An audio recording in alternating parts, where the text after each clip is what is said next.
여호와의 책을 어떻게 읽어봐야 됩니까? 자세히 읽으셔야 돼. 여러분이 성경을 믿는다고 고백할 수도 있고 들고 다닐 수도 있고 집에다 소장할 수도 있고 소중하게 여길 수도 있지만 단 한 번도 자세히 읽어본 적이 없다면 아무런 유익이 없습니다. 성경은 자세히 읽어야 되는 책입니다. 너희는 여호와의 책을 자세히 읽어보라. 사람은 누구든지 마음속에 2마리 개를 키운다라는 표현이 있습니다.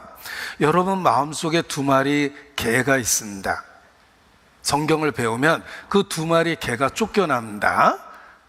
그 2마리 개의 이름은 편기은과 선입기은이라고 합니다. 자, 누구든지 편견이 있고 선입견이 있어요. 자기 세계가 있고 자기 철학이 있고 자기 중심적인 자기 판단이 있습니다. 편견이 있고 선입견이 있어요. 그런데 성경을 배우면 편견으로부터 선입견으로부터 벗어나서 존재하시는 하나님, 곧 진리의 하나님을 만나게 되는 것입니다. 우리말 표현에 우물한 개구리라는 말이 있죠. 자, 동그란 우물에서 태어난 개구리입니다. 여기서 태어나서 평생 잔뼈가 굵었어요. 토백입니다. 세모난 우물에서 태어난 개구리입니다. 역시 여기서 태어나서 일평생을 살아가고 있는데 바깥에 나와본 적이 없습니다. 여기 네모난 우물에서 태어난 개구리입니다. 역시 여기 토백이에요. 여기서 태어나서 평생을 살아가고 있는데 환경의 영향을 받아서 그런지 얼굴 모양도 비슷해졌죠. 자, 하늘이 어떻게 생긴 걸까? 이 동그란 우물에서 사는 개구리는 확신에 차서 말합니다. 하늘은 동그랗지. 나는 평생 하늘만 관찰했어. 틀림없이 하늘은 동그란 거야. 각각의 주장을 할 겁니다. 우리는 나름대로 자기 세계 속에서 자기 판단을 하고 사는데 다 우물한 개구리입니다. 내가 지혜롭다고 생각하거든 그 지혜를 버리라. 그리하면 지혜를 알게 된다는 표현이 있습니다. 편견과 선입견으로부터 벗어나야 됩니다. 자기 우물에서 나와서 존재하는 하늘 그 자체를 봐야 돼요. 그래야만 시행착오 없이 하나님을 만나게 됩니다. 이 기독교 안에도 우물이 있습니다. 어떤 분은 장로교라는 우물에서 벗어나지 못합니다. 하나님은 절대 주권으로 만세전부터 택한 거야. 장로교 교리인데 그것을 진리처럼 붙잡고 삽니다. 감리교회는 반대로 이야기합니다. 인간은 자유의지에 의해서 누구든지 믿을 수 있는 선택적인 기회가 있는 거야. 자기 운명은 자기 선택에 의해서 결정되는 거야. 감리교 교리입니다. 침례교 교리도 있습니다. 야, 미국에 가니까 온통 침례교인데 다 가장 성경적이기 때문에 그래. 역사를 배워봐봐. 침례교인이 가장 순교자가 많잖아. 그들은 목숨과도 바꿀 만한 진리를 발견했기 때문에 그런 거야. 침례교가 정통이야. 그런 식으로 이야기하면 할 말 많습니다. 성당 다니는 분도 할 말 많아요. 야, 카톨릭은 오리지널이라고 그러잖아. 구교. 옛것이 좋은 것이지 개신교는 프로테스탄트 잘못된 거야. 저항하고 대들었던 사람들이야. 구교, 카톨릭의 진리가 있는 거야 라고 생각을 합니다. 그런 식으로 따지면 뭐 통일교 다니는 분도 할 말 많습니다. 야, 우리 문 선생님 왜 그렇게 대학 교수들도 우리 문 선생님 믿냐? 그 공부 많이 한 사람들도 박사님들도 우리 문 선생님을 믿잖아. 그럼 문 선생님이 특별하기 때문에 그런 거야. 그리고 우리 문 선생님 영어로 이름이 문선이야. 달이시고 태양이시란 뜻이잖아. 그분이 그분이야. 뭐 그런 얘기 들으면 그것도 주장함 아주 그럴듯합니다. 여러분, 우리 시대에 이단적 교리를 갖고 있는 분들도 거기서 일생을 바치면서 충성을 다합니다. 다 자기 세계 속에 갇혀 있는 거예요. 진리를 알지니. 성경을 알아야 됩니다. 성경을 배워야만 자기 우물에서 나올 수가 있어요. 편견과 선입견에서 벗어납니다. 하나님이 가라사대, 하나님이 말씀하셨습니다. 우리는 알아야 되고 들어야 돼요. 하나님의 말씀을 알아야 됩니다. 어명이요, 어명을 받으시오 하고 읽어주려고 그러는데 졸음에 못 이겨서 꾸벅꾸벅 졸고 있습니다. 이거 어떻게 읽어줍니까? 어명인데 자냐? 일단 깨워야 되겠죠. 그리고 어명이라고 이야기했는데 존다라는 것은 아마 틀림없이 왕에 대한 반역의 의지가 있기 때문에 그렇습니다. 자, 어느 날 왕이 직접 찾아왔습니다. 그래, 지난번에 보낸 어명은 잘 읽어봤느냐? 폐하, 제가 좀 바빠서. 이것도 역적입니다. 어명을 그렇게 소홀히 여기면 안 되겠죠. 하물며 창조주입니다. 하나님이 가라스되. 우리는 성경을 배워야 될 책임이 있습니다. 인류 역사 속에 하나님이 가라스되 라는 책은 성경밖에 없습니다. 세상에는 종교가 많고 교파가 많고 서로 다른 가르침으로 주장하고 있지만 기억할 것은 하나님이 가라스라고 이야기하는 책은 성경밖에 없습니다. 성경은 단지 하나님의 말씀이라고 주장할 뿐만 아니라 하나님의 말씀이라고 입증되는 아주 특별한 책이에요. 단지 주장할 뿐만 아니라 하나님의 말씀이라고 입증될 수 있는 유일한 책입니다. 우리는 성경을 배우기 위해서 한 자리 함께 한 겁니다. 이사야서 1006페이지 34장 16절입니다. 찾겠습니다. 이사야서 34장 16절입니다.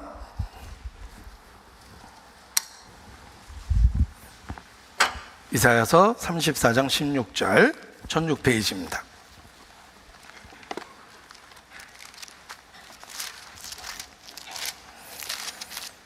같이 읽겠습니다. 너희는 여호와의 책을 자세히 읽어보라. 이것들이 하나도 빠진 것이 없고 하나도 그 짝이 없는 것이 없으리니 이는 여호와의 입이 이를 명하셨고 그의 신이 이것들을 모으셨음이라.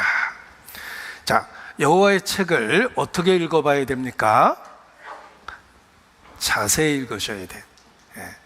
여러분이 성경을 믿는다고 고백할 수도 있고 들고 다닐 수도 있고 집에다 소장할 수도 있고 소중하게 여길 수도 있지만 단 한 번도 자세히 읽어본 적이 없다면 아무런 유익이 없습니다. 성경은 자세히 읽어야 되는 책입니다. 너희는 여호와의 책을 자세히 읽어보라. 이사야서 55장 3절입니다. 55장 3절.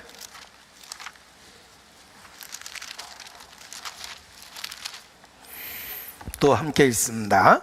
너희는 귀를 기울이고 내게 나와 들으라. 그리하면 너희 영혼이 살리라. 내가 너희에게 영원한 언약을 세우리니 곧 다윗에게 허락한 확실한 은혜니라. 자, 너희는 귀를 기울이고 내게 나와 들으라. 그리하면 너희 영혼이 살리라.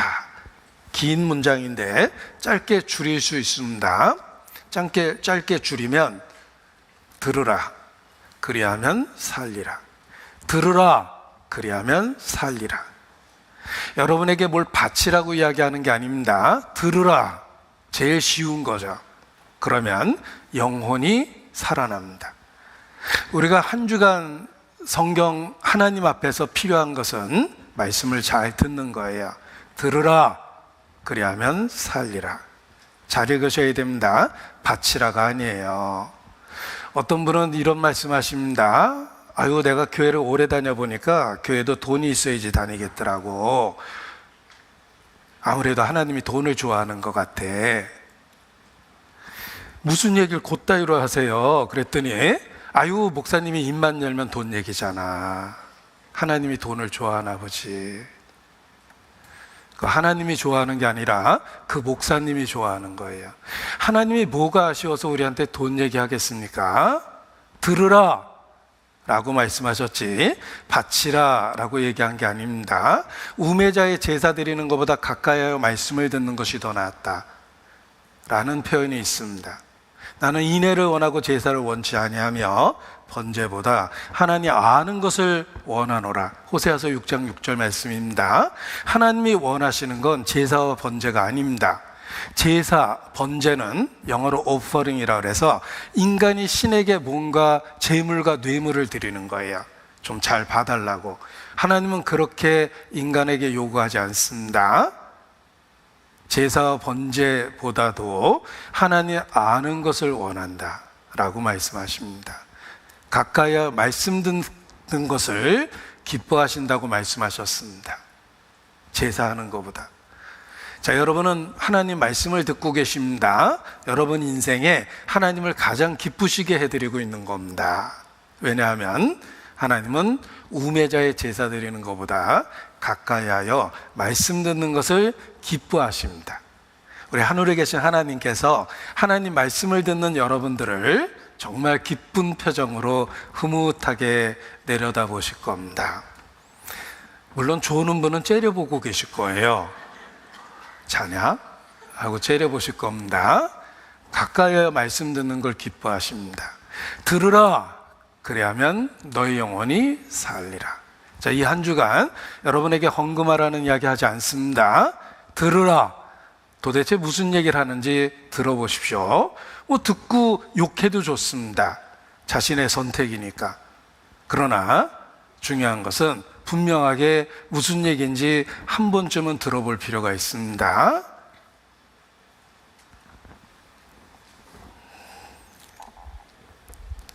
듣지 아니하고 판단하는 것은 어리석은 것입니다. 들으라. 그리하면 너희 영혼이 살리라.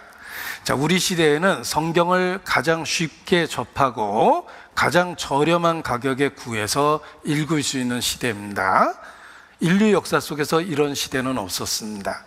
옛 시대에는 성경이 너무 고가였습니다.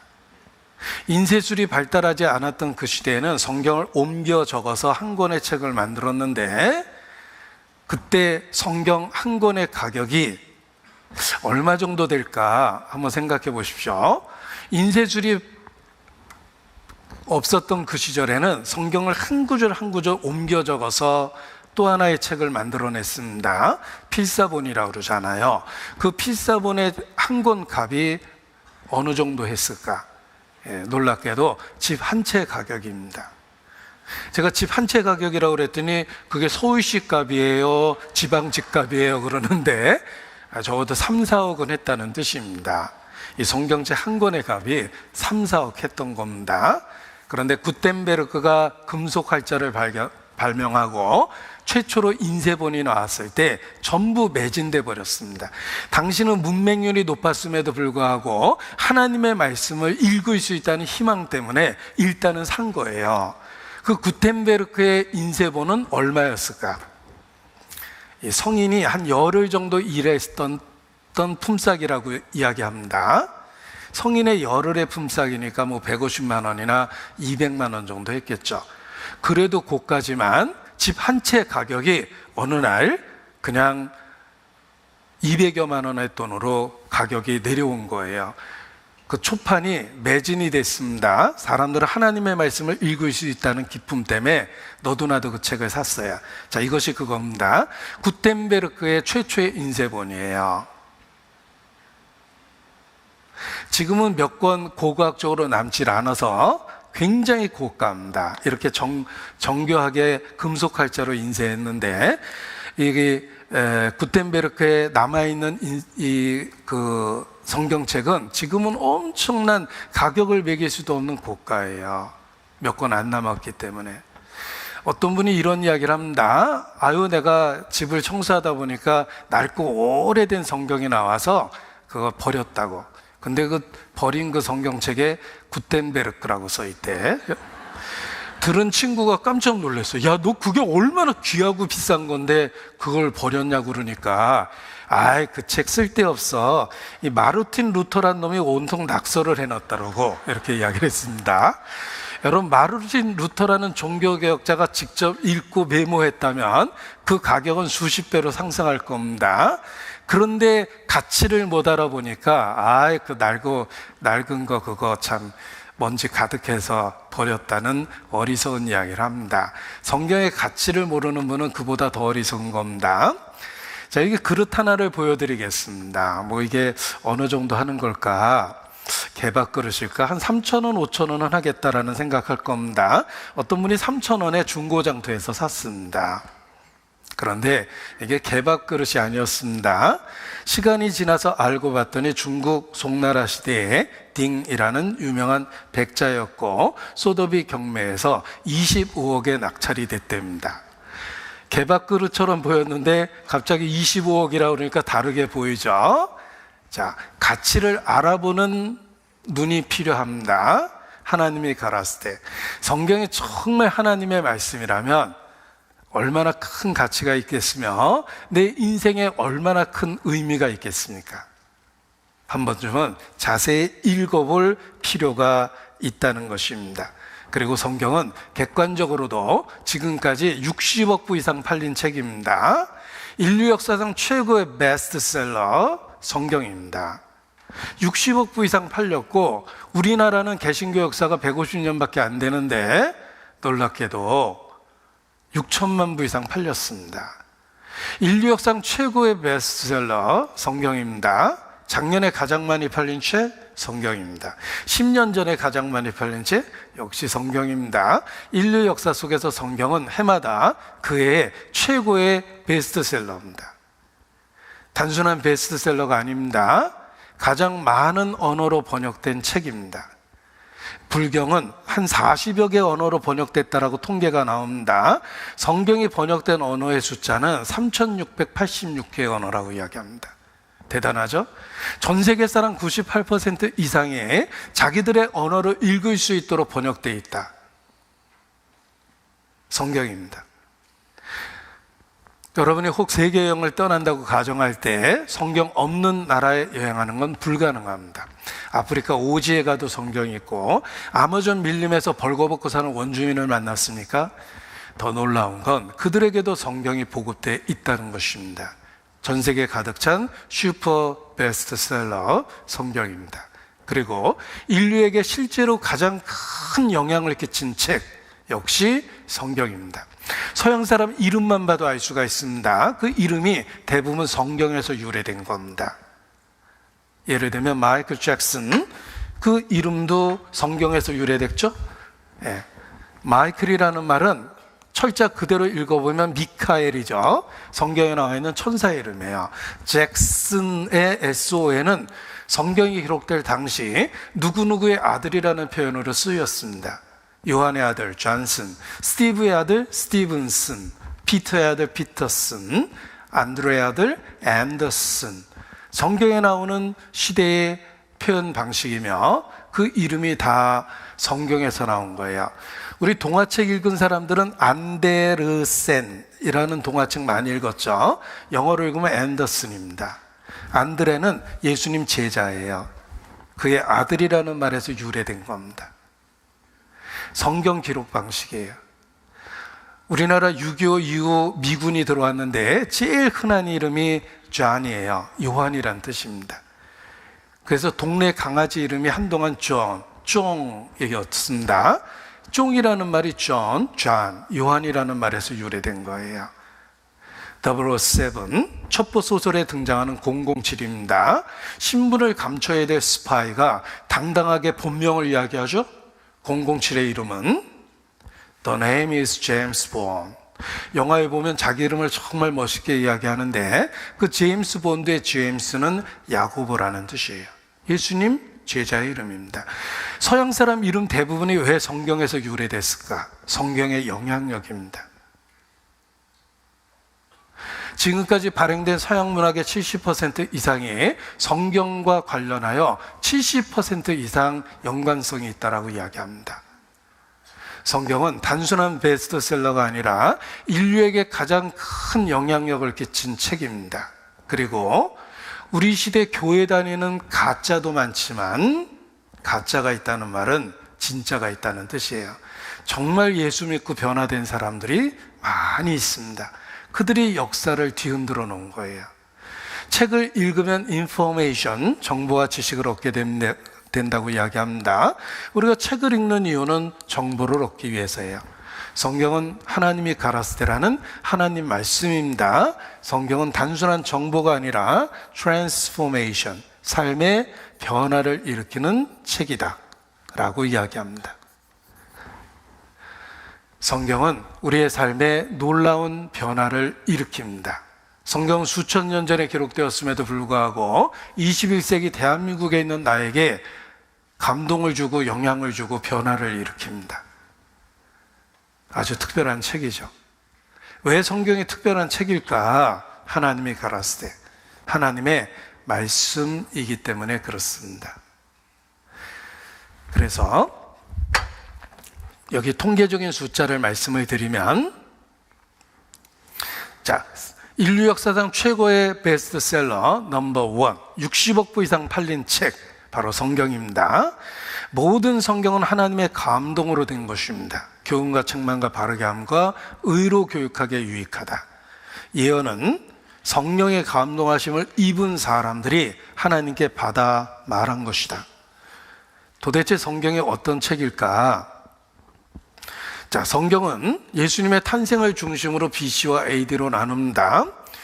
자, BC는 Before Christ, 그리스도가 태어나기 전, AD는 라틴어예요. 아노 도미니라고 해서 예수님이 태어난 이후라는 뜻을 갖고 있습니다. 성경은 BC 1500년부터 AD 100년까지 1600년 동안 40여 명에 의해서 1600년 동안 40여 명에 의해서 예루살렘, 사마리아, 소아시아, 로마 여러 지역을 거쳐 기록된 66권의 책입니다. 이것이 성경입니다. 자, 1600년 동안 여러 곳에서 시간과 공간을 초월한 누군가에 의해서 기록되었다. 하나님이 가라사대. 성경은 1600년 동안 40여 명에 의해서 여러 부분 여러 모양으로 기록되었는데 내용과 주제에 있어서 완전한 통일성이 있습니다. 마치 한 사람이 기록한 것처럼. 시간과 공간을 초월한 존재, 창조주의 말씀이라는 뜻입니다. 하나님이 가라사대.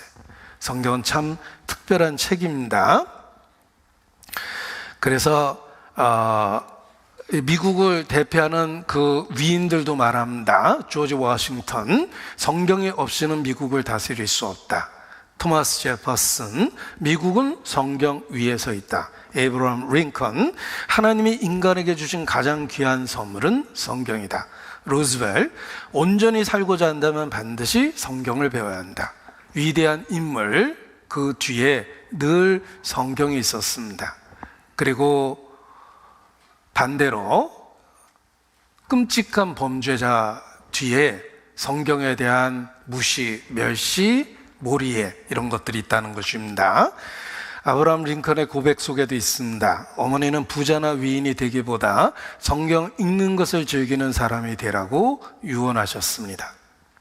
하나님이 인간에게 주신 가장 좋은 선물은 성경이다.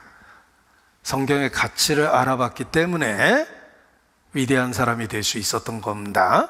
지금도 미국 대통령이 대통령 선서를 할 때 헌법의 수호자가 되겠다고 선서를 합니다. 법의 수호자가 된다고 선서할 때 바로 성경 위에 손을 얹고 신 앞에 맹세를 합니다. 미국 달러에 보면 In God we trust, 우리는 하나님을 믿습니다 라고 고백이 쓰여져 있습니다. 우리 애국가도 마찬가지예요. 하나님이 보호하사 우리나라 만세. 이 절에서도 애국가를 그렇게 부릅니다. 하나님 보시기에 얼마나 대견스럽겠어요. 이 가사 입은 스님들이 모여서 하나님이 보호하사 우리나라 만세. 정말 하나님 보기에 대견스러울 겁니다. 그래서 아직까지 대한민국이 존재하고 있는 겁니다. 정말 하나님이 길이 보존하고 계시죠. 자, 미국 대통령도 성경에 손을 얹고 선서를 합니다. 숱한 역경을 헤쳐나온 영원한 베스트셀러, 많은 그 핍박을 받았음에도 불구하고 지금까지 하나님의 말씀으로 우뚝 서 있습니다. 성경은 하나님의 말씀입니다. 그래서 통계적인 숫자를 말씀을 드리면 3,686개 언어로 번역되어 230여 개 국가에 보급되어 있으며 전 세계 사람 98% 이상이 자기들의 언어로 읽을 수 있도록 성경이 보급되어 있다라고 이야기합니다. 자, 이것이 성경입니다. 자, 그런데 우리 마음속에 사실 근본적인 의문이 있습니다. 솔직히 성경이 하나님의 말씀이라는 걸 어떻게 아냐? 왜 사람이 쓴 책을 자꾸 하나님의 말씀이라고 하는 걸까? 요한복음, 요한이 썼다고 돼 있잖아. 창세기 모세 오경이라며. 모세가 기록한 5권의 책 중에 첫 번째가 창세기인 거야. 이사야서? 이사야서가 썼다고 돼 있잖아. 왜 사람이 쓴 책을 자꾸 하나님의 말씀이라고 부르는 걸까? 라는 의문이 있습니다. 그 의문에 대한 답입니다. 베드로 후서 1장 찾겠습니다. 베드로 후서 1장 20절 21절.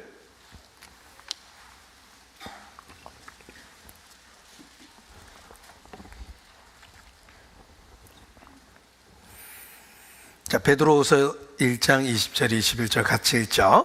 먼저 알 것은 경의 모든 예언은 사사로 입을 것이 아니니 예언은 언제든지 사람의 뜻으로 낸 것이 아니요 오직 성령의 감동하심을 입은 사람들이 하나님께 받아 말한 것임이니라.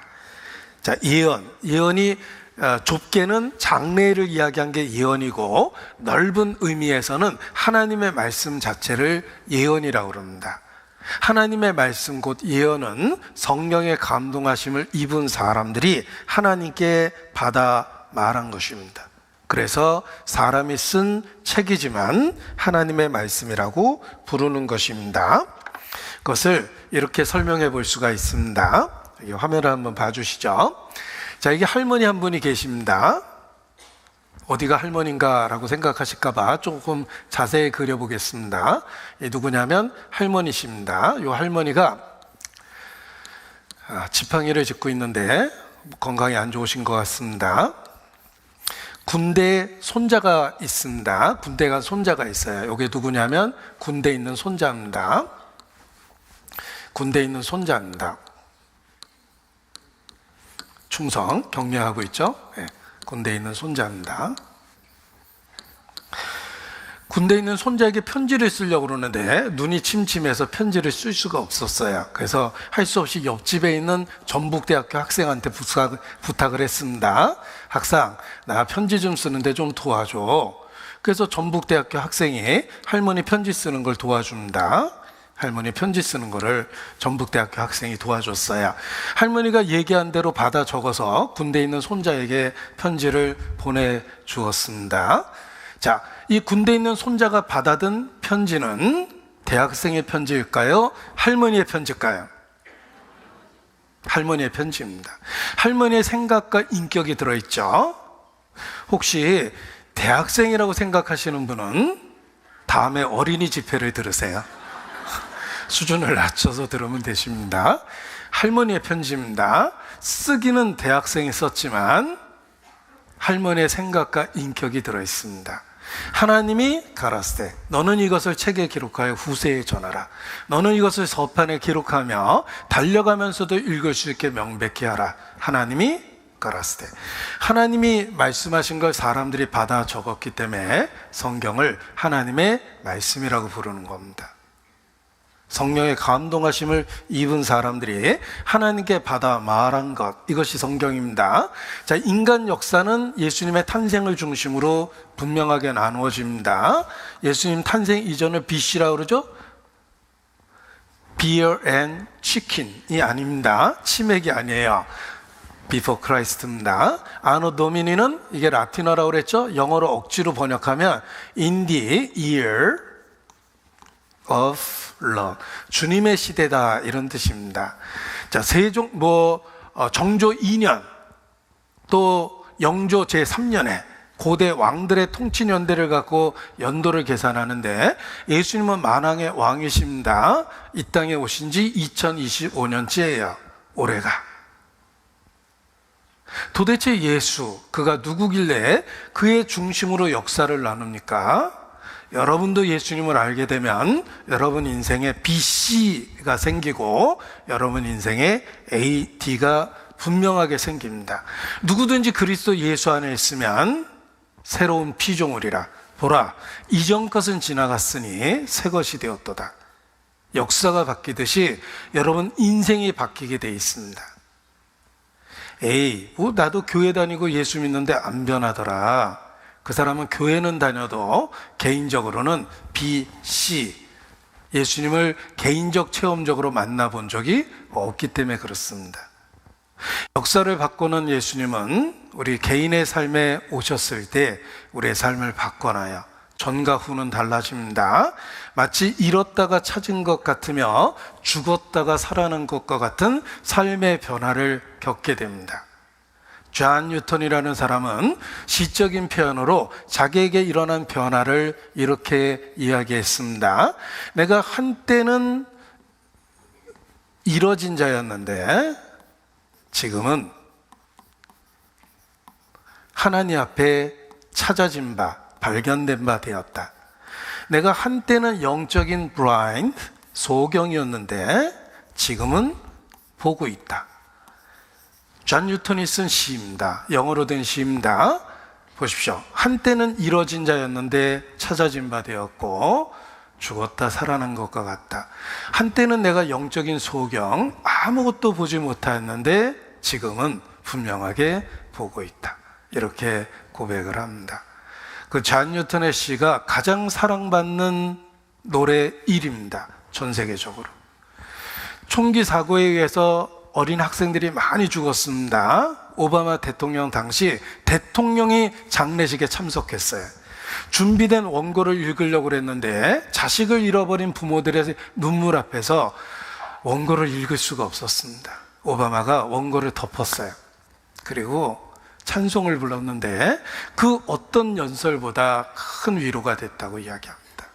그 오바마가 불렀던 찬송의 가사입니다. Amazing grace, how sweet the sound that saved a wretch like me. I once was lost, but now I am found. Was blind, but now I see. 오바마가 불렀던 찬송입니다. 놀라운 하나님의 은혜를 기억하십시오. 잃었다가 찾았고 죽었다가 살아난 것과 같고 영적인 소경이었다가 보게 된 것과 같습니다 라는 내용의 오래된 찬송가를 불렀던 거예요. 자, 예수님을 개인적으로 알게 되면 죽었다가 살아난 것과 같은 삶의 변화를 겪습니다. 그냥 막연하게 교회만 다니면 10년을 다녔습니까? 아무런 변화가 없죠. 10년을 더 다녀보세요. 역시 변화가 없을 거예요. 그냥 제자리 걸어만 것처럼 인생을 그렇게 산 거예요. 앞으로 계속 걸어도 그 자리에 있을 겁니다. 그러나 성경을 통해서 예수님을 개인적, 체험적으로 만나게 되면 삶의 변화가 생깁니다. 그것을 거듭난다고 이야기하는 거예요. 거듭난다고 이야기합니다. 제가 여기 쓰겠습니다. 거덜나는 게 아니에요. 잘못 들을까 봐 쓰겠습니다. 거듭나는 거예요. 하나님의 말씀을 들으면 거듭나요. 베드로 전서 1장 23절 찾겠습니다. 베드로 전서 1장 23절 바로 앞에 있죠? 베드로 전서 1장 23절 함께 읽습니다. 너희가 거듭난 것이 썩어질 씨로 된 것이 아니요 썩지 아니할 씨로 된 것이니 하나님의 살아있고 항상 있는 말씀으로 되었느니라. 거듭난 것이 살아있고 항상 있는 말씀으로 된다. 하나님을 개인적 체험적으로 만나면 거듭나게 됩니다. 말씀으로 거듭나는 거예요.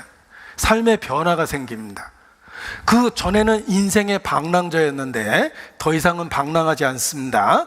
이제는 분명한 목적지를 갖고 있는 여행자가 되는 거예요. 돌아갈래 고향 하늘나라. 분명한 삶의 목적지가 생깁니다. 어떤 분은 만날 때마다 이런저런 자랑을 하는데 언제부턴가 자기는 노후 준비를 다 끝냈다고 자랑을 합니다. 아무 대책 없이 사는 저 같은 사람한테 상처 주는 말인데 아무튼 자랑질을 하더라고요. 그래서 저도 듣다 한번 자랑했습니다. 저는 노후 준비는 안 돼 있지만 더 중요한 준비가 돼 있어요. 그게 뭔데요? 사후 준비. 네, 대답을 했습니다. 사후 대책입니다.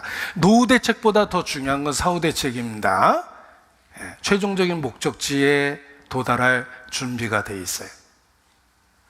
나를 위해 예비하신 고향집에 돌아가 아버지의 품 안에서 영원토록 살리라. 사후 대책이 세워집니다. 하나님을 개인적 체험적으로 알고 거듭나면 인생의 목적지가 생기고 죽음에 대한 대책이 세워져요. 그러나 막연하게 그냥 교회만 다니면 인생의 방랑자예요. 이런 사람을 처치고라고 그래요. 서양 사람도 처치고라고 그래요. 그냥 교회 다니는 사람, 이런 뜻이며, 또 다른 말로는 썬데이 크리스천이라고 합니다. 일요일날만 교회 다니는 사람. 평소에는 지 마음대로 살다가 일요일날 믿는 척하고 성경 들고 교회 가죠. 일주일에 한 번씩 면회 다니듯이 예수님 찾으러 면회 다니듯이 교회 다니는 분 계십니다.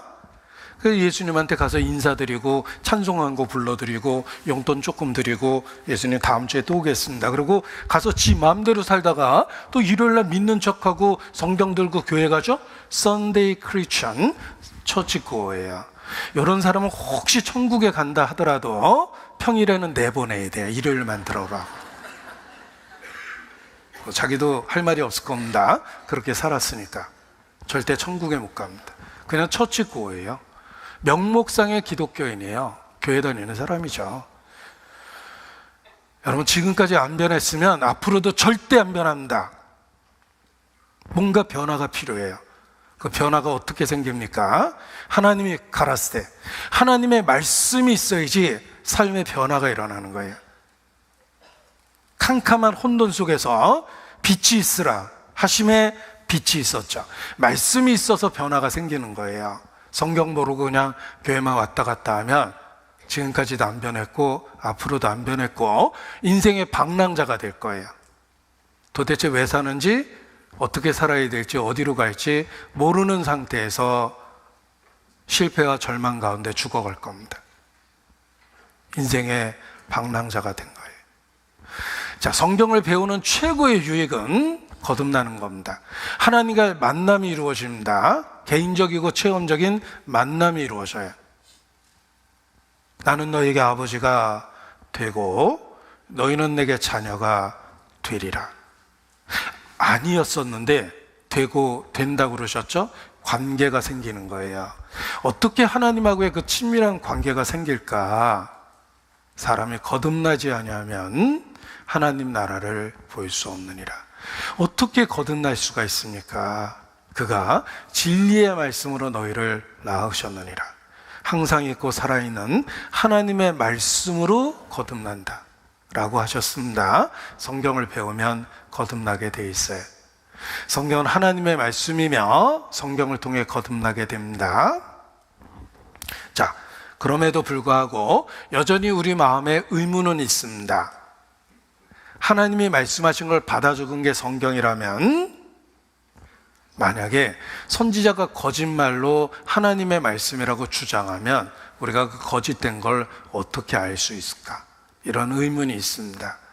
지금도 보이스피싱이라고 그래가지고 속이는 전화가 가끔 옵니다. 여보세요, 당황하셨어요, 이런 전화 가끔 받죠.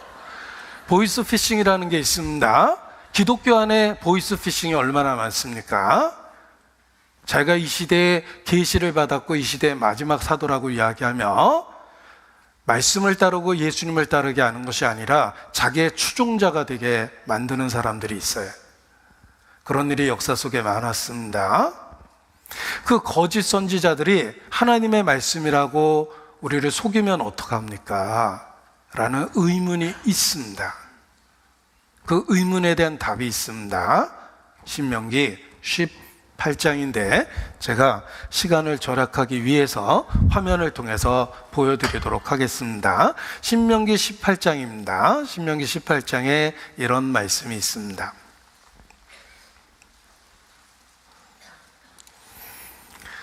내가 혹시 심중에 이르기를 그 말이 여호와의 이르신 말씀인지 우리가 어떻게 알려하리라. 만일 선지자가 있어서 여호와의 이름으로 말한 일에 증언도 없고 성취함도 없으면 이는 여호와의 말씀하신 것이 아니요 그 선지자가 방자에 한 말이니 너는 그를 두려워 말지니라. 자, 하나님이 하신 말씀은 반드시 증언과 성취함이 있다. 이게 하나님 말씀인지 어떻게 압니까? 반드시 증언과 성취함이 있다, 이렇게 말씀하십니다. 이 증언과 성취함이 있다라는 말이 어떤 의미일까? 이사야서 41장 21절에 이런 표현이 있습니다.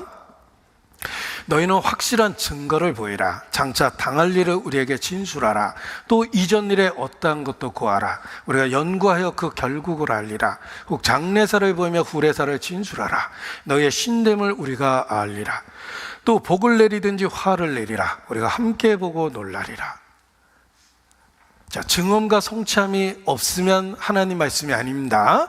하나님 말씀에는 확실한 증거가 있는데 장차 당할 일을 우리에게 진술하라. 이전 일에 어떠한 것도 고하라.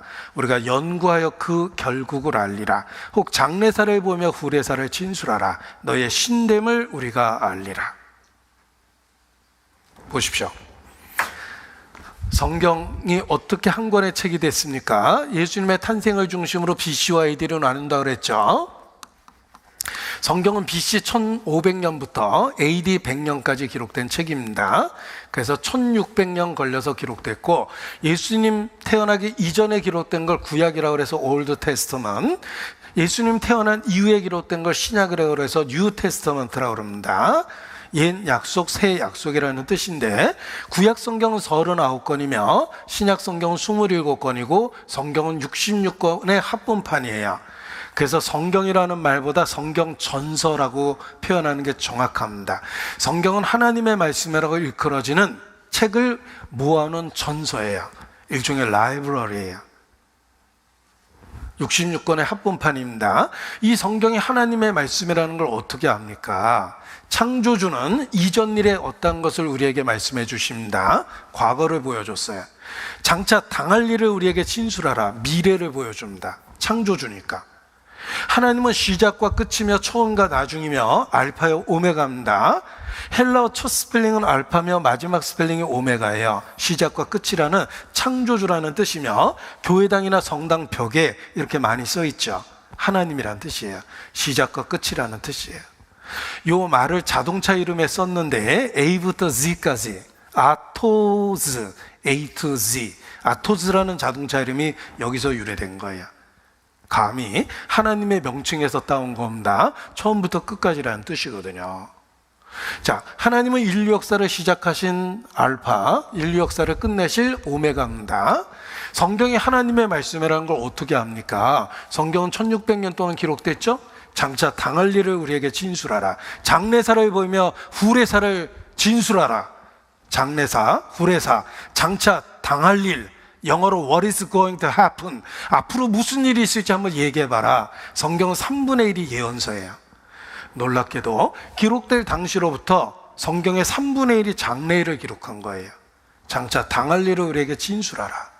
또 신이라면 이전 일에 어떤 것도 보일 수 있어야 됩니다. 성경엔 이전 일, 인간 역사의 과거가 기록되어 있어요. 그리고 과거 속에서는 증험, 그리고 장차 이루어질 예언 속에서는 성취가 있어요. 그래서 이르시기를 증언과 성취함이 없으면 여호와의 이르신 말씀이 아니라. 성경은 하나님의 말씀이며 수없이 많은 역사적 증험 그리고 예언의 성취로 이루어져 있습니다. 너희는 여호와의 책을 자세히 읽어봐라. 부지런히 연구하고 살펴보라. 피차 상호하여 보라. 너희가 나를 여호와인 줄 깨달아 알리라. 아, 정말 하나님 계시구나 라는 걸 알게 됩니다. 인간 역사의 과거를 보여주고 인간 역사의 미래를 보여줍니다. 예를 들어 보겠습니다. 사이먼 그린리프입니다. 법대 다니신 분은 알 겁니다. 시몬 그린리프, 하버드 법대 교수예요. 단순한 법대 교수가 아니라 증거학의 법률적 개념을 세우신 분입니다. 증거학, 중요한 일을 결정할 때는 확실한 증거가 있어야 된다. 이것이 증거학의 기본 개념이며 법률적 근거를 세우신 분이에요. 전 세계 모든 법정은 사이먼 그린리프의 증거학을 기준으로 판결을 합니다. 그래서 현장에서 범인을 체포해도 경찰은 증거를 끊임없이 수집합니다. 왜냐하면 법정에서 유죄 판결을 이끌어내야 됩니다. 중요한 일을 결정할 때는 확실한 증거가 있어야 된다. 분명히 범인인데 증거가 없으면 처벌하지 않습니다. 단 한 명의 억울한 사람도 없도록. 이게 증거학의 개념이에요. 중요한 일을 결정할 때는 확실한 증거가 있어야 된다는 겁니다. 자, 어느 날 수업 시간에 한 학생이 질문을 합니다. 교수님, 예수 그리스도의 부활을 믿습니까? 엉뚱한 질문처럼 보이지만 증거학의 개념으로 물어본 거예요. 유대인이었던 그는 예수라는 말에 히스테릭한 발작을 일으킵니다. 모른다, 안 믿는다라고 딱 선언했습니다. 유대인은 정말 싫어하거든요, 예수를. 그 학생이 증거학을 갖고 되물어 봤어요. 교수님은 안 믿을 만한 그런 만한 이유를 갖고 계십니까? 자, 이분은 학자입니다. 정직해요. 생각해 보니까 제가 무조건 안 믿는 거네요. 생각해 보니까 제가 사실 무조건 안 믿는 거네요. 그런데 내가 왜 안 믿는 것인지 그럴 만한 이유를 여러분에게 한 가지라도 제가 알아보고 제시해 보도록 하겠습니다. 수업 시간에 약속을 했습니다. 그 약속을 지키기 위해서 난생 처음 성경을 읽기 시작했고 결론은 독실한 크리스찬이 됐어요. 그래서 복음서 기자의 증언이라는 책을 썼는데 그 책 서문에다 써놨습니다. 누구든지 사실을 받아들이려는 정직한 마음을 갖고 성경을 배워보라. 안 믿을 수 없다. 이게 사이먼 그린리프의 이야기예요. 제가 이렇게 장황하게 이야기 드려서 어떤 분인지 궁금하실까봐 여기 얼굴을 보여드리겠습니다. 교수님이십니다. 사이먼 그린리프입니다. 증거학의 법률적 개념을 세우신 분이에요. 중요한 사실을 결정할 때는 확실한 증거가 있어야 된다. 이분은 안 믿을 수가 없었어요. 성경은 수없이 많은 하나님의 말씀이라는 증거를 갖고 있기 때문에 그렇습니다. 사실을 받아들이려는 정직한 마음을 갖고 성경을 배우면 안 믿을 수가 없어요. 성경은 처음부터 사실이고 진리였기 때문에 그렇습니다. 정말 슬픈 얘기지만 여러분이 끝까지 안 믿고 죽으면 그래도 결국은 알게 됩니다. 성경이 사실이고 하나님의 말씀이라는 것을. 죽음을 건너가서 하나님 말씀 앞에서 하나님 앞에서 심판을 받게 될 것이기 때문에 오늘 이 시간도 생생하게 다시 떠올릴 수 있을 거예요. 아, 그게 하나님이 주신 기회였구나. 나무가 남쪽으로 쓰러지든지 북쪽으로 쓰러지든지 쓰러진 곳에 그냥 있으리라는 전도서 말씀이 있습니다. 거대한 나무가 쿵 하고 쓰러지면 거기서 썩는 거예요. 다시는 기회가 없습니다. 내가 이렇게 살아있다는 건 삶, 우리의 생명 그 자체가 하나님 앞에 기회라는 거 아셔야 돼요. 그래서 서양 사람들이 today is a gift, today, 오늘은 present라고 그러는 거예요. gift라는 뜻을 갖고 있는 present라고 그래요. 매일의 삶은 선물이에요. 신의 선물이에요. 다시 한번 기회를 준 거예요. 여러분, 공교로운 말로 속이는 게 아닙니다.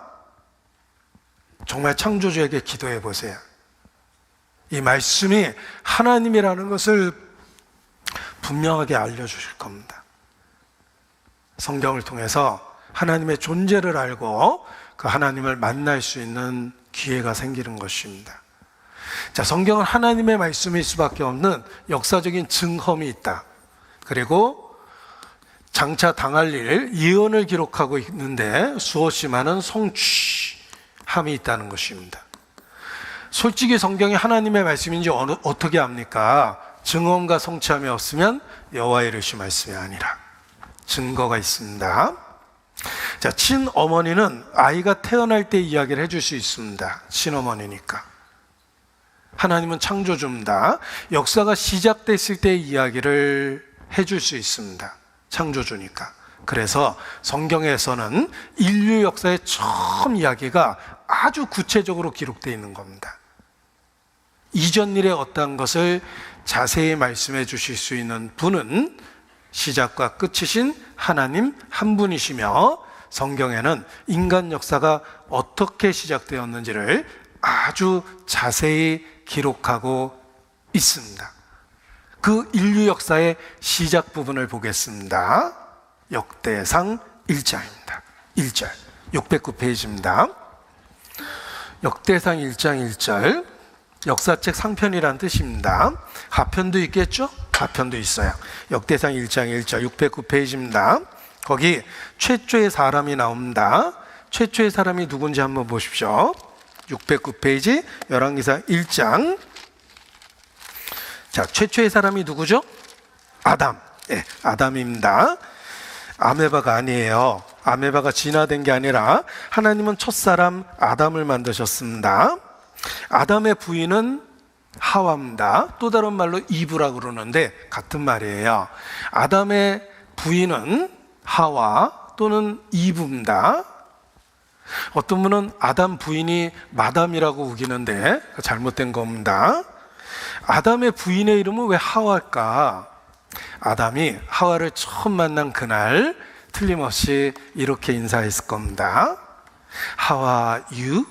Fine, thank you. And you? 네. 자, 하와라는 말은 생명이라는 뜻입니다. 첫사람은 아담이에요.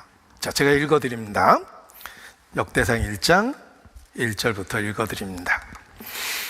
아담 세노스케난 말레 야라엔 우무드셀라 라맹 노아세헌 야베 야베사든 고멜가 마오카 마데오 양가 두발가 메사카 디라스요 고멜의 아들 아스나스 디바가 도알메 야하네 아들 엘사 다리스가 기틴가 도나디미더라. 제가 이렇게 읽었더니 어떤 분이 뭐야? 뭐 랩이야? 이거 뭐야? 그러는데 이게 이제 족보라는 겁니다. 천천히 읽으면 아담이 셋을 낳고 셋이 에노스를 낳고 이런 족보를 기록한 건데 인내력을 갖고 성경에 있는 이름을 다 세어보면 2930명이 나오며 지명 이름이 1551곳의 지명 이름이 나와요. 가장 많은 사람이 등장하는 책, 성경입니다. 제가 가장 많은 사람이 등장하는 책, 성경이라고 그랬더니 어떤 분이 졸다가 더 많이 나오는 책도 있어요 그러더라고요. 그래서 뭔데요? 그랬더니 전화번호부? 졌다라고 그랬습니다. 예, 전화번호부 빼고 제일 많이 나오는 책입니다. 이게 바로 족보라는 거예요. 첫사람 아담부터 아주 구체적인 족보를 하나님이 기록하셨습니다. 자, 저는 달성서가입니다. 약봉할아버지 도의공파 13대 손이에요. 오리지널 양반입니다. 잘 모르시는 것 같은데 제가 대단한 집안의 후손입니다. 지금은 시대가 좋아져서 이렇게 맘먹지 옛날 같은 어림도 없습니다. 어느 안전이라고 조는 게냐? 제가 이렇게 큰 소리 치면서 설교해야 되는데 아무튼 대단한 집안입니다. 자, 이 대단한 집안의 족보가 400년 정도 있어요. 여러분의 족보도 마찬가지일 겁니다. 그 이전은 전혀 알 수가 없죠. 이 성경은 족보인데 400년 이전이 아니라 인류 역사의 시작부터 너무나 구체적으로 그 역사를 기록하고 있다는 것입니다. 아담 때부터 정확하게 인류 역사를 기록하고 계세요. 하나님만이 그렇게 할 수 있습니다. 우리 조선왕조 때 27명의 왕들이 있었습니다. 학교 다닐 때 그런 거 외워봤죠. 태정태세, 문단세, 예성연존, 임여성, 광인호영, 숙경연, 정순원철, 고오순. 그래서 27명의 왕들의 이름이 있는데 실제 역사입니다. 우리는 조선왕조 500년의 정확한 기록을 갖고 있어요. 자, 하나님은 처음부터의 역사를 말씀하신 거예요. 아담, 셋, 에노스, 게난, 말라렛, 야네. 놀라운 건 이 이름을 분석해 보면 고대 민족들의 이름, 고대 도시의 이름과 일치합니다. 보십시오. 알렉산드리아라는 도시는 알렉산더 대왕의 이름을 땄습니다. 콘스탄티노플이라는 도시의 이름은 콘스탄틴 대제의 이름을 딴 거예요. 지명, 민족들의 이름 속에 역사가 들어있어요. 성경에 기록된 그 이름들이 놀랍게도 고대 민족의 이름, 고대 지명의 이름 속에 확인이 됩니다. 성경은 실제 역사를 기록했다예요. 성경이 사실이라는 증거는 증험, 역사적인 증거들, 고고학적인 증거입니다. 고고학적인 증거가 수도 없이 많습니다. 보십시오. 지금까지 고고학적 발굴 작업은 25,000번 있었다고 이야기합니다. 고고학 발굴 작업은 테리라는 언덕지대를 파들어 가는 거예요. 고대의 도시는 넓은 평야가 있어야 돼요. 많은 사람이 생활할 수 있는 강이 있어야 됩니다. 그리고 적의 침입을 막을 수 있는 산세가 있어야 돼요. 그리고 사통팔달의 천연의 접근성이 좋은 지리적인 여건을 갖고 있어야 돼요. 이런 조건을 갖고 있는 것이 도시입니다. 그들은 그런 좋은 곳에 건물을 짓고 삽니다. 그런데 자연의 재해와 전쟁에 의해서 파괴되면 이렇게 좋은 지역을 포기할 수는 없겠죠. 그러니까 고대 건축물은 돌이었기 때문에 무거워서 이동할 수는 없어요. 다시 흙을 돋아요. 다시 건축물을 짓습니다. 전쟁과 자연의 재해에서 파괴되면 또 흙을 덮어요. 그래서 거기다 또 돌들로 건축물을 세워요.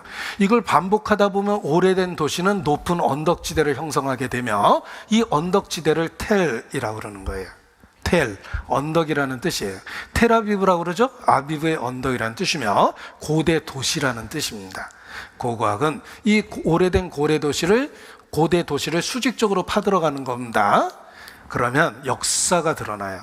100년 전, 500년 전, 1000년 전의 역사들이 드러납니다. 이러한 고고학적 발굴 작업이 25,000번 있었는데 놀라운 사실은 단 한 번도 성경과 어긋난 고고학적 발견은 없다라는 거예요. 여러분, 영국의 대형 박물관은 유명합니다. 거의 대부분 영국은 섬나라이기 때문에 긴 역사가 없어요. 전쟁을 통해서 식민지 사업을 통해서 군대를 동원해서 뺏어온 겁니다. 심지어는 피라미드까지 옮겨놓으려고 그랬어요. 스핑크스 같은 것도 막 갖다 놨잖아요. 대형 박물관에 있는 유물 거의 대부분은 성경과 관련된 역사라고 이야기하는데 그 대형 박물관 관장 생활을 가장 오래 했던 분이 계십니다. 그의 회고록에도 나와요. 자신은 평생 유물 속에서 살았는데, 프레드릭 캐넌입니다. 프레드릭 캐넌의 말입니다. 자신은 평생 유물 속에서 살았는데 단 한 번도 성경의 기록과 다른 유물은 본 적이 없다, 이렇게 이야기합니다. 자, 저명한 고고학자 중에 넬슨 글룩이라는 학자가 있습니다. 25,000번의 발굴 작업이 있는데 단 한 번도 성경과 비교했을 때 틀린 적이 없다라고 이야기해요. 윌리엄 람세이는 냉소적인 무신론자였습니다. 우연히 여행한 도시가 성경과 똑같았어요. 너무 신기했습니다. 그때부터 성경에 있는 도시만 여행했는데 25년 동안 여행하면서 성경의 기록이 사실이라는 걸 알게 됐어요. 독실한 크리스찬이 됐습니다. 그 이름이 윌리엄 람세이예요. 성경은 고고학적으로 정확한 기록을 갖고 있기 때문에 고고학 현장에서 실제로 쓰입니다. 텔이라고 일컬어지는 언덕지대를 파들어가는 것, 이것이 고고학입니다. 붓질이라고 해서 아주 치과형 드릴을 갖고 땅을 파는 거예요. 왜냐하면 옛날에는 장비를 동원했더니 다 부서져 버렸거든요. 지금은 서두르지 않습니다. 자, 비블리컬 아케올로지라는 성서고고학이라는 잡지, 전문 잡지가 있는데 타이틀을 보십시오. 성경에 있는 역사에 대한 탐구라고 되어 있죠. 성경대 고고학, 유적 발굴이 성경의 진정성을 지지한다. 기적의 무대는 정말로 존재했고 에덴 동산 노아의 방주 모세의 홍해 기적들, 이런 이야기는 실제의 역사적 사실에 입각한 것이다라고 월간과학도 말합니다. 수많은 고대의 지명과 민족들의 이름 속에 노아 손자들의 이름이 남아있다. 아수르는 아시아, 야와는 그리스, 붓은 레비아, 알람은 페르시아 옛 히브리식 이름입니다. 흥미로운 성경 본문에 관련한 많은 역사적 자료들이 있다. 성경 기록 사실에 가까우며 사회등지에서 고고학자도 유적 발굴했다. 성경 속의 기록 정확성 높다. 소돔과 고모라서 찾았고 고고학자를 현지 답사했으며 소돔 고모라 사해 부근에 실존했고 사해 인근에 실조했다. 소돔 고모라 정말 있었다. 이스라엘에서 구약 성서에 등장하는 에돔 민족의 유적과 유물을 대량 발굴했으며 다회당 성서 외적 물증도 찾아내었고 모세의 법계 보관 장소 실증 비문도 발견되었다. 구약의 아브라함은 실존 인물이며 시리아에서 쏟아진 유물, 창세홍수 기록된 판석도 발견이 되었고 이집트에서 요셉의 곡창 발굴되었고 고고학자들 틀림없다고 확인했다. 마태복음은 예수 동시대의 작품으로 영국 법정에서 읽혀졌을 때 법률적 증언으로서의 요건을 다 갖고 있다. 이런 분석도 있습니다. 아담도 실제로 있었고 인류에게 와의 염색체를 유전시킨 아담의 존재를 추적하고 있다. 다윗 쓴 시문도 발견되고 최초의 생명은 흙에서 탄생한 것이 맞다. 더 놀라운 건 1890년 초기 사진입니다. 딱 한 장 남아있는 초기 사진인데 골고다 사진이에요. 예수님이 돌아가신 곳입니다. 골고다라는 말이 해골 모양의 바위라는 뜻인데 정말 해골 모양의 바위가 있었어요. 이 사진 한 장 때문에 고고학자들이 그 지역의 땅을 다 매입을 했습니다. 이미 지어진 정착문의 그 집을 다 부셔버렸어요. 그랬더니 실제로 있었어요. 그 사진의 그곳이 Incredible find on the 골고다. 믿어지지 않는 발견이 골고다 아래서 일어났는데 해골 모양의 바위가 진짜로 있었어요. 성경에 기록된 예수님이 돌아가신 해골 모양의 바위 골고다가 실제로 있었어요. 지금은 관광지로 이렇게 공개를 해놨습니다. 히스기야 왕에 대한 비석이 발견됐는데 히스기야는 유다의 13번째 왕입니다. 그가 해발 700m나 되는 높은 곳에 수로를 만들었대요. 지금으로부터 2700년 전에. 그게 정말 가능할까? 위치가 나와 있어서 파봤더니 정말 있었어요. 열왕기하 20장 20절에 있는 수로가 사실이었다는 거예요. 정말 수로를 만들었어요. 지금은 정확하게 설계도까지 다 나오고 관광지로 공개되어 있습니다. 1970년대 발굴된 고대 예루살렘의 성벽은 구약 성경의 기록과 일치한다. 본디오 빌라도 원래 행정장관이 다스려야 되는데 빌라도는 총독이라고 되어 있어요. 왜 행정장관이 아니고 총독일까? 빌라도가 총독이었다는 비석이 실제로 발견됐어요. 그는 총독이라는 직책을 갖고 행정장관이 다스려야 되는 그곳을 통치하고 있었던 거예요. 본디오 빌라도에 대한 비석도 실제로 발견됐습니다. 이게 바로 그 비석이에요. 그리고 성경 속에 여리고성 채우는 사실이며 여리고성이 실제로 이렇게 고고학적으로 드러났어요. 여리고의 벽들은 사실이었다. 고고학자들이 확인했다. 정말 성경의 기록이 사실이라는 거예요. 갑자기 무너진 흔적들을 찾아냈어요. 성경은 고고학적으로 사실입니다. 더 놀라운 것은 보십시오. 히타이트. 성경의 해족속이라고 해서 28번 언급되는데 일반 역사에는 히타이트가 없었어요. 우리 시대 히타이트의 존재를 알게 됐는데 성경에는 이미 28번이나 언급하고 있었어요. 아시리아도 마찬가지입니다. 아시리아가 성경에 나오는 나라인데 아시리아의 존재를 확인할 수가 없었어요. 고고학자들이 샅샅이 뒤졌는데도 없었습니다. 놀라운 사실이 있어요. 샅샅이 뒤진 그곳에서 6m를 더 파들어가니까 아시리아는 거대한 제국이 실제로 나타났어요. 그동안까지 팠던 곳에서 6m를 더 팠더니 아시리아가 실제로 존재했던 거예요. 성경의 기록이 사실이었습니다. 성경에는 히타이트라든지 아시리아에 대한 언급이 처음부터 있어요. 히타이트, 해족속입니다. 강철의 제국 히타이트가 그 당시에 실제로 있었다는 거예요. 성경에 나오는 그 나라입니다. 여기가 히타이트가 있었던 그 지역인데 아나톨리아라는 고대 지역이 히타이트 지역이라는 걸 알게 되었어요. 히타이트는 기원전 1700년 아나톨리아라는 지역에 처음 등장했는데 거기서 실제로 유적 지가를 발견해냈습니다. 성경의 기록이 사실이었던 거예요. 그리고 아시리아의 존재도 밝혀졌는데 헨리 레이어드라는 학자에 의해서 6m를 더 팠다고 그랬죠? 거대한 도시가 발견이 된 거예요. 그 당시에는 사진이 없었기 때문에 그림으로 그렸는데 엄청난 인내력이 필요합니다. 이걸 그린 거예요. 이 사람이 그린 그림인데 실제 발견된 거하고 비교해 보니까 정교하죠. 사진이 없었던 시대의 학자들은 대부분 뛰어난 화가였어요.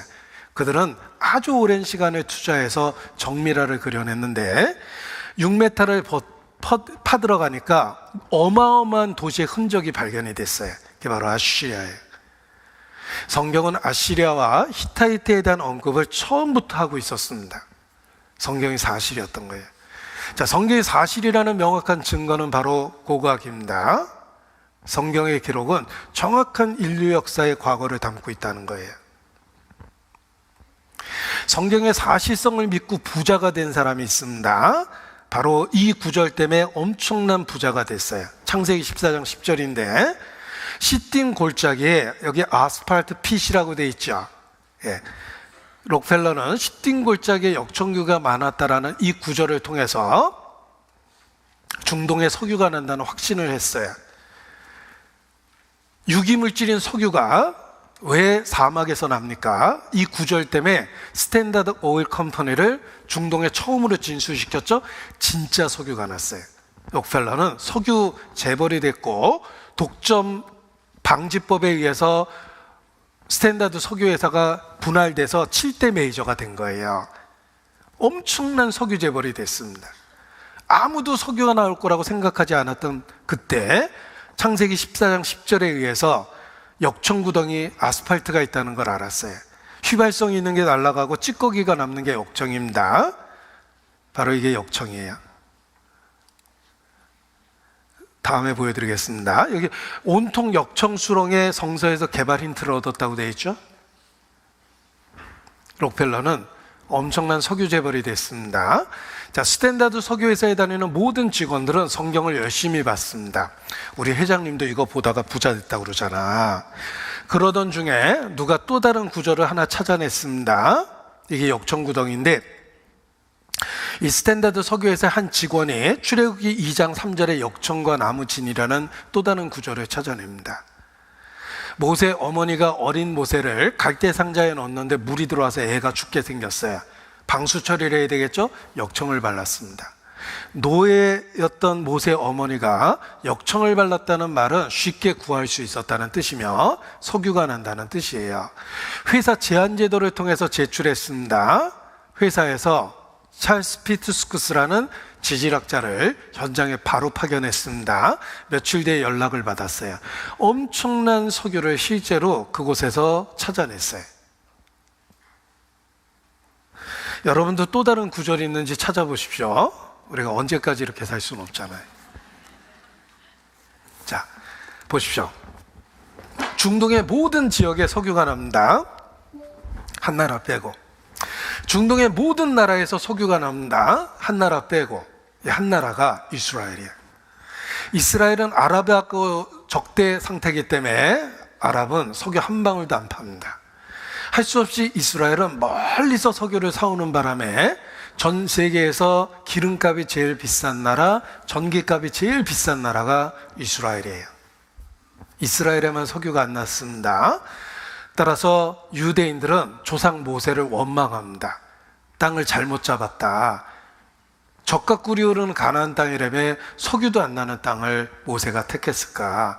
조상 잘못 만났다라고 원망을 했는데, 러시아에서 이민 온 한 유대인이 아니다, 하나님은 틀림없이 우리에게도 주셨을 것이다. 성경을 열심히 읽어보다가 성경에서 두 구절을 찾아냈어요. 어떤 구절을 찾아냈냐면 신명기 33장에 스볼론 지파와 관련하여 바다의 풍부한 것, 모래에 감추인 보배를 흡수할 것이다. 이거 틀림없이 석유다. 모래에 감추인 것, 바다에 풍부한 것, 이거 석유다라는 확신이 들었고, 그 다음에 신명기 33장 24절 아셀 지파와 관련해서 그 발이 기름에 잠길 거라는 예언의 말씀을 통해 이것이 석유다라는 확신을 가졌습니다. 그렇다면 스볼론 지파와 아셀 지파가 있는 땅이 어디일까? 거기를 실제로 확인하고 석유회사를 진출시켰고, 놀랍게도 실제로 석유가 발견이 됩니다. 한 곳에서만 발견했는데 사우디아라비아에서 갖고 있는 석유 양의 두 번째로 많은 석유를 찾아냈어요. 한 곳에서만. 연이어서 계속해서 발견합니다. 가장 많은 석유를 갖고 있는 나라가 우리 시대에 이스라엘이 됐어요. 이걸 누가 찾았는지 보여드리겠습니다. 이스라엘의 이 석유 이야기가 참 유명한데, 예언이 성취되었다고 그랬죠. 이스라엘의 석유가 우리 시대에 발견됐습니다. 젖과 꿀이 흐르는 오일가스 대박이 났다. 이스라엘을 중심으로 엄청난 유전지대가 발견되면서 석유는 개발하면 계속 뽑아야 돼요. 어디에다 쌓아둘 곳이 없죠. 그래서 여기 지중해로 통하는 파이프라인을 이스라엘이 건설했어요. 유럽으로 나가는 교두보입니다. 유럽에다 팔려고 파이프라인을 건설했는데, 유럽은 석유를, 천연가스를 러시아에서 사다 썼어요. 아주 저렴하게. 전쟁 나는 바람에 그것이 없어졌죠. 공급원이 사라졌어요. 지금 유럽이 나무 뗀다는 이야기 뉴스에서 보셨어요? 러시아 석유가 제대로 안 들어오니까 나무를 뗀 정도로 아주 비참해졌는데, 도대체 유럽은 어디서 석유와 천연가스를 사들일 수 있을까? 대안은 이스라엘이고, 이스라엘은 석유가 나와서 기반 공사를 이미 다 하고 유럽 쪽으로 파이프라인을 이스트메드 파이프라인이라는 파이프라인을 이미 건축을 했어요. 이스라엘이 대박이 난 거예요. 러시아가 전쟁 안 했으면 못 팔아먹을 뻔했는데 전쟁 나는 바람에 대박이 난 겁니다. 러시아를 대체 유럽의 천연가스 공급을 준비하고 있다. 이게 지금 뉴스예요. 보십시오. 이 사람이 러시아에서 이민한 유대인이에요. 유대인이 이민하는 걸 알리아라고 그래요. 이스라엘어 알리아는 러시아 사람인데 지구 물리학을 전공한 러시아 사람입니다. 그는 석유가 틀림없이 있을 거라는 확신을 갖고 조사해 봤는데, 신명기 33장에 스볼론 지파, 그리고 아셀 지파와 관련해서 석유라는 확신이 들었습니다. 그리고 그 스볼론 지파가 정착한 지역, 그리고 아셀 지파가 정착한 지역에 석유 회사를 진출시켰는데 실제로 석유가 발견이 됐어요. 최대 규모의 유전을 2004년도에 발견했습니다. 지금이 2025년이죠. 기반 공사를 갖췄어요. 채굴할 수 있는 사상 최대 유전을 발견해서 우리나라도 많이 여기다 투자했습니다. 한 곳에서만 발견된 사상 최대 유전이 사우디아라비아에 이어 세계 2위라고 그랬어요. 세계 1위를 자랑하는 사우디아라비아에 이어서 세계 두 번째 수준의 매장량을 갖고 있었고 계속해서 그 지역이 늘어나기 시작해서 대박이 난 거예요. 이스라엘이 드디어 산유국이 되고 본격적인 생산을 시작하고 파이프라인을 건축해서 유럽 시장을 준비하고 있었는데 유럽의 공급원이었던 러시아가 전쟁을 하는 바람에 자연스럽게 새로운 공급지가 생겼습니다. 우리 시대 이스라엘은 점점 더 흥할 겁니다. 하나님이 약속하셨어요. 우리는 그 예언의 성취를 이스라엘을 통해서 보고 있는 겁니다.